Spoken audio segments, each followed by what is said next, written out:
Meu familiar ou amigo morreu e eu não pude sequer me despedir. Você já vivenciou ou conhece alguém que tenha vivenciado essa experiência? Meu nome é Marlene Leite Mendonça, sou psicóloga clínica. E você, já encontrou seu psicólogo?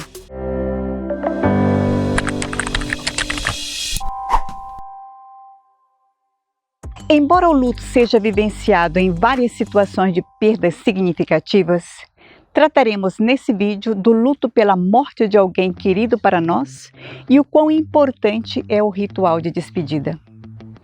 A forma de lidar com a morte e os rituais de passagens, eles variam de uma cultura para outra, de uma religião para outra. Para os cristãos de modo geral, especialmente aqui no Brasil, o velório vem como uma forma de tomar consciência de que a pessoa querida se foi, já não existe mais. É a última vez que se vê o corpo daquela pessoa querida e se tem a oportunidade de demonstrar publicamente o amor, o respeito e o querer bem por aquela pessoa. Ou seja, o velório é uma forma de compartilhar a dor da perda, de socializar essa dor e de iniciar um processo de desvinculação com aquela pessoa. Esse processo é conhecido como luto. Mas podemos nos perguntar, o que é o luto afinal? O luto é uma resposta que damos a nós e a todos os que nos cercam com todo o nosso ser, com todo o nosso coração, a uma perda significativa que sofremos. É experimentado por cada pessoa de forma única e singular.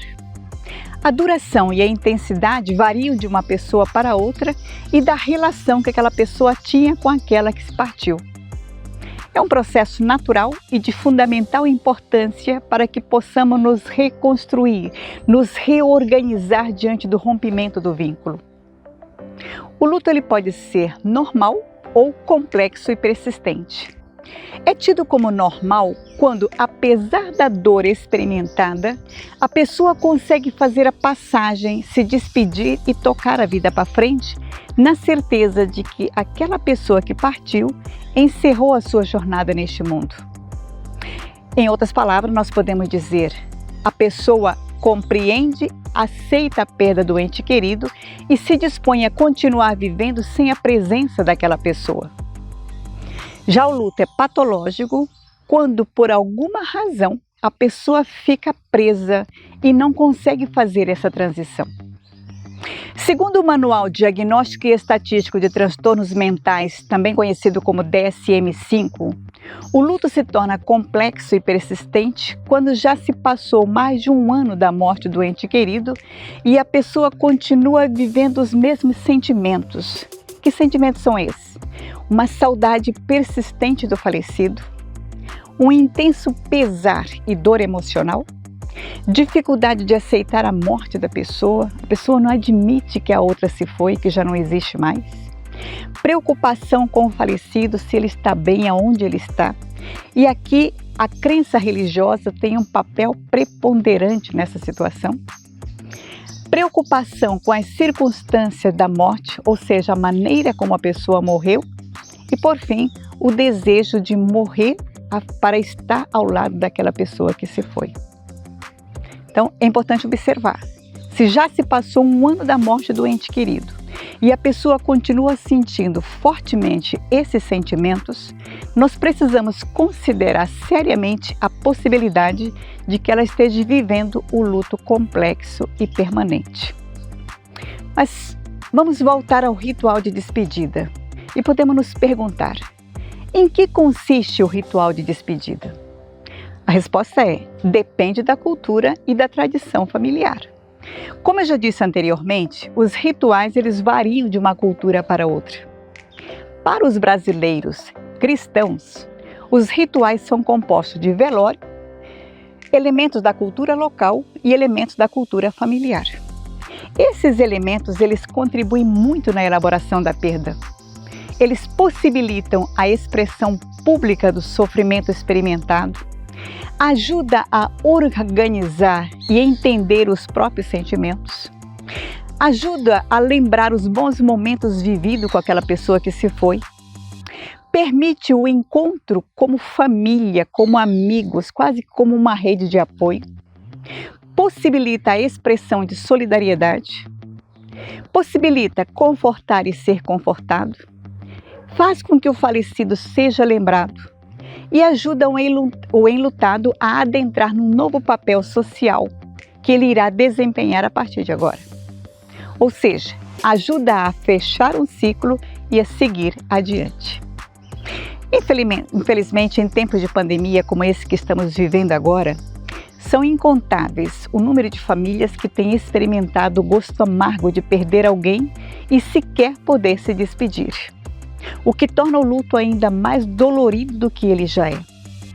Eu mesma fiz essa experiência com a minha família. Eu perdi uma irmã, nós fomos avisados à noite, conversamos com o médico, não foi permitido ver o corpo dela. No dia seguinte, às 8 da manhã, já estávamos, eu e meus 2 sobrinhos, acompanhando o enterro a 10 metros de distância. Nós vimos um caixão sendo enterrado e mentalmente nós imaginávamos que ela estava lá dentro. Mas muitas pessoas nem mesmo essa cena puderam compartilhar. Tenho ouvido muitas partilhas. Uma em especial me chamou muita atenção, porque ela dizia: eu me recuso a acreditar que minha mãe morreu. Eu soube que ela estava com a Covid e não pude visitar. Poucos dias depois, eu soube que ela estava no CTI e também não pude ver. Depois me veio a notícia de que ela havia falecido e mais uma vez não pude estar presente. Então, a imagem que eu tenho dela foi da última vez que nós nos encontramos. E naquela ocasião ela estava muito bem. Por isso eu não acredito que ela esteja morta, que ela já não existe mais. E era nítido o sofrimento na fala daquela pessoa, que se expressava até mesmo no físico. Daí percebemos a importância da despedida através do velório. Olhar para a pessoa morta é uma maneira de compreender que de fato aquela pessoa se foi. Pular essa etapa, além de intensificar a dor, pode trazer transtornos psíquicos indesejáveis ou levar ao luto complexo e persistente, o que de forma alguma é uma boa experiência. Não é uma boa ser experimentado. Para Freud, a morte é algo que está no limite do inaceitável. Por mais que saibamos que ela existe, nós sabemos disso para os outros e não para nós mesmos. Então, diante do ritual não realizado, o que fazer para ajudar as famílias de modo geral? Graças a Deus, são inúmeros os hospitais que se deram conta da problemática emocional que essa questão pode trazer. E por isso mesmo tem se tornado hábito por parte de médicos, assistentes sociais, enfermeiros e psicólogos dar uma certa assistência à família, dando a ela não somente um boletim médico frio, mas possibilitando fazer uma videochamada, uma mensagem de voz, uma mensagem de texto, para que de alguma forma a família vá se preparando e vai se despedindo, vai fazendo esse processo. Lógico que isso está longe do que seria o ideal, mas esse tipo de iniciativa tem crescido bastante. Eu mesma já ouvi esse relato de inúmeras pessoas. Uma outra coisa que ajuda é, logo após o funeral, a família fazer uma espécie de memorial da pessoa que partiu. Recordar as coisas boas que foram vivenciadas com aquela pessoa, enquanto ela estava viva. Um outro meio que ajuda muito é a utilização das redes sociais.